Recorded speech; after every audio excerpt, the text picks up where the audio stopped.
생명의 주인이신 하나님, 오늘도 우리의 생명이신 주님께 이 새벽 예배로 영광을 돌립니다.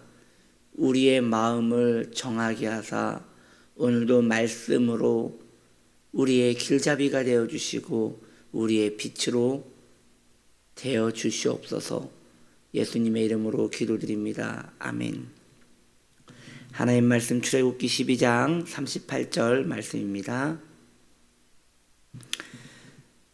수많은 잡족과 양과 소와 심이 많은 가축이 그들과 함께 하였으며. 아멘. 오늘은 어제에 이어 잡족이라는 제목으로 두 번째 이야기를 하려 합니다. 이스라엘 백성들이 애굽을 탈출할 때에 잡족들이 함께 따라 나섰다고 말하고 있습니다. 어제 저는 말씀드리기를 그 잡족들이 따라 나온 것이 원수마귀의 뱀과 같은 계략이라고 말씀을 드렸습니다. 오늘은 이 잡족 두 번째 이야기로서 죄인들의 변하지 않는 마음에 대하여 말씀을 드리려고 합니다. 이 잡족들이 누구였습니까? 이스라엘 백성들 가운데 함께 섞여 살았던 사람들입니다. 애굽에서 함께 종살이를 하며 같이 지냈던 이방 백성들이지요. 그들 가운데서는 애굽의 그 10가지 재앙을 보면서 하나님을 두려워하는 마음으로 이스라엘 백성들을 따라 나선 사람들이 있었을 것입니다. 그들 가운데서는 하나님의 크신 능력을 목도하였고, 그리고 하나님이 진정 살아계시다는 것을 보았으며, 그뿐 아니라 모든 신은 심지어 자기가 섬기고 있던 그 신마저도 거짓이고 진정 하나님만 참된 하나님으로 인정하는 시간도 되었을 것입니다. 마치 엘리야가 말하기를 너희가 섬기는 신이 진짜 신인지 내가 섬기는 신이 진짜 신인지 오늘 겨루어보자 하여 불이 떨어지고 그 이후로 많은 사람들이 여호와 하나님을 진정한 하나님으로 모셨듯이 그들도 자기들이 섬겼던 신들이 이 애굽의 10가지 재앙을 통하여 가짜 신이고 진짜 신은 하나님이라는 것을 알게 되었을 것입니다. 우리가 알다시피 애굽에는 수많은 신들이 있었습니다. 우리가 알고 있는 그 10가지 재앙에 들어가는 피, 개구리, 우박, 이 모든 재앙들은 사실 하나의 신들이었습니다. 그런데 하나님께 모두 굴복하고 하나님께서 오히려 그 신들을 들어서 애굽을 멸망시키는 데 쓰는 것을 보고 그 이방인들, 하나님을 알지 못했던 그 잡족들은 하나님을 그때 잠시 경외하게 되었을 것입니다. 그리고 이스라엘 백성들이 출애굽을 할 때 뭔가 신기한 거라도 있는 듯이 그들을 따라 나선 것이지요. 팔자 한번 고쳐보겠다는 마음으로 이제 따라 나선 것이지요. 그런데 따라 나섰는데 알고 보니 계속 고난이 찾아오는 것입니다. 그때 가장 먼저 원망을 하는 사람들이 바로 이 잡족들이었습니다. 이것이 성도와 자연인과의 다름입니다. 성도와 자연인과의 다름입니다. 저는 방금 자연인이라 했는데 이것은 청교도들이 자주 쓰던 그 불신자에 대한 다른 표현입니다. 성도는 구별된 하나님의 백성이고 그리고 하나님께 구별되지 않은 그러한 사람들을 자연인이라고 청교도들은 이렇게 표현을 했습니다. 그래서 저는 여기에서 자연인이라는 단어를 씁니다. 이것이 성도와 자연인과의 다름입니다. 성도의 마음은 감정을 넘어섭니다. 그는 생명을 하나님께 드린 사람입니다. 그러기에 환경이 그를 흔들지 못합니다. 사실 고난이 찾아올 때 믿음의 사람들은 하나님을 더 의지하게 될 것입니다.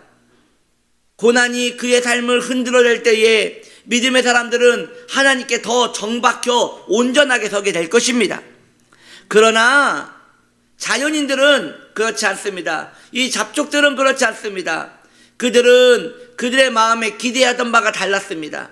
그들은 기대하던 것이 다른 것이었어요.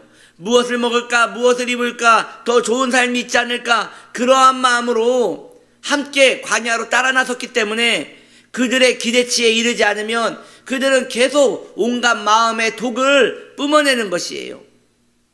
물론 동일하게 고통에 머물고 쓰라린 경험을 하지만 믿음의 사람은 궁극적으로 그 마음이 변하지 않습니다. 그러나 잡족들은 그 마음이 원래 변한 적이 없었기 때문에 계속 악을 뿜어내는 것이지요. 죄인의 마음은 하나님께 감사하다가도 좋은 일이 있으면 감사합니다. 즐거운 일이 있으면 정말 하나님 계시는구나, 내가 따라 나오길 잘했다, 이런 생각을 잠시 합니다. 그러나 그의 마음의 뿌리에는 자신을 사랑하는 마음이 늘 깊이 뿌리 박혀 있기에 고난과 염려의 종이 되어 금세 자그마한 위험에도 하나님을 모욕하고 그 공동체를 핍박하게 되는 것입니다.